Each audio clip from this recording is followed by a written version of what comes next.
For the first time in its history, America's largest power grid failed to buy enough electricity to keep itself reliable.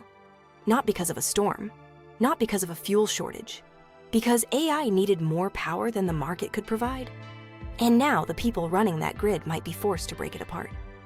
This is the story of PJM Interconnection, the hidden backbone of electricity for 65 million people across 13 states.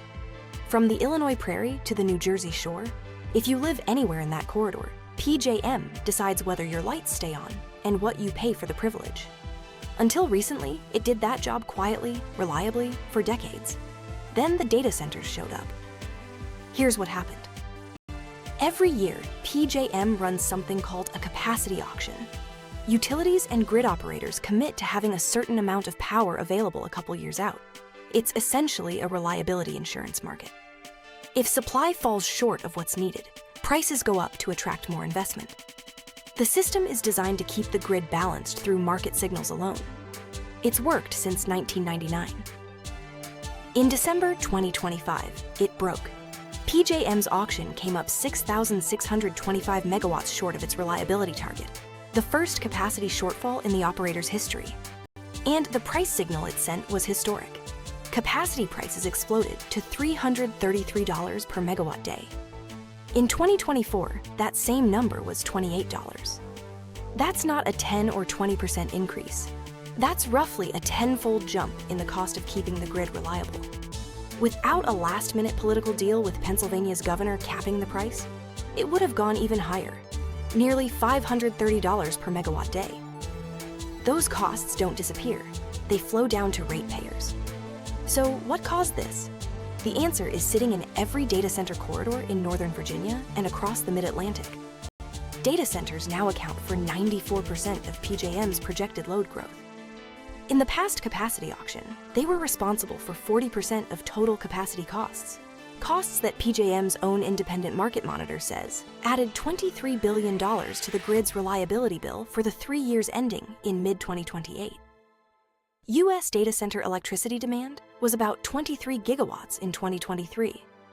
By this year, 2026, it's 42 gigawatts. And it's not slowing down. Part of what makes this so technically brutal is the nature of AI workloads. A traditional server rack draws maybe 5 to 10 kilowatts. A modern AI training rack running the latest accelerators can draw 50 to 100 kilowatts, sometimes more. You're not just adding more servers. You're plugging in something closer to an industrial facility, and you're doing it by the thousands across a footprint PJM was never designed to absorb at this pace. The political fallout has been swift and unpredictable. Wholesale power prices on the PJM grid rose 76% in the first quarter of 2026 compared to the same period last year. That's in household bills. That's in small business utility costs. And voters notice. Calls to break up PJM, to split it into smaller regional grids that might be easier to manage, are now coming from federal officials. FERC, the Federal Energy Regulatory Commission, has called a July meeting specifically to discuss PJM's governance and whether the organization needs to be fundamentally restructured. What PJM looks like 6 months from now is genuinely uncertain. To their credit, the tech companies have made gestures toward accountability. In March 2026, 7 of the biggest names in AI, Amazon, Google, Meta, Microsoft, OpenAI, Oracle, and xAI, signed what's being called the Ratepayer Protection Pledge, a White House brokered agreement committing to directly fund grid infrastructure needed for their operations. But the pledge is non-binding, and FERC has already demonstrated it will push back. It twice rejected Amazon's attempt to co-locate a data center directly at a nuclear plant in Pennsylvania, an arrangement regulators said could shift $140 million annually in transmission costs onto every other customer in the region. That's the core tension playing out right now. Hyperscalers want cheap, direct, reliable power for AI. The grid was built for a different era, and the people in between, regulators, utilities, ordinary ratepayers, are trying to figure out who pays for the gap. This isn't a niche energy policy story anymore.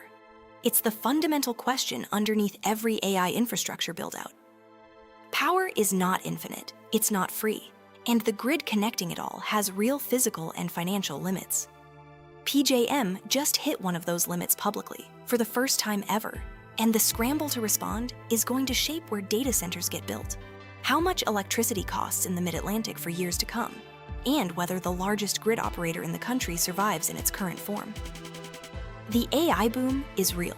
The power math is getting very uncomfortable, and we're only in the early innings of figuring out how to square those two things.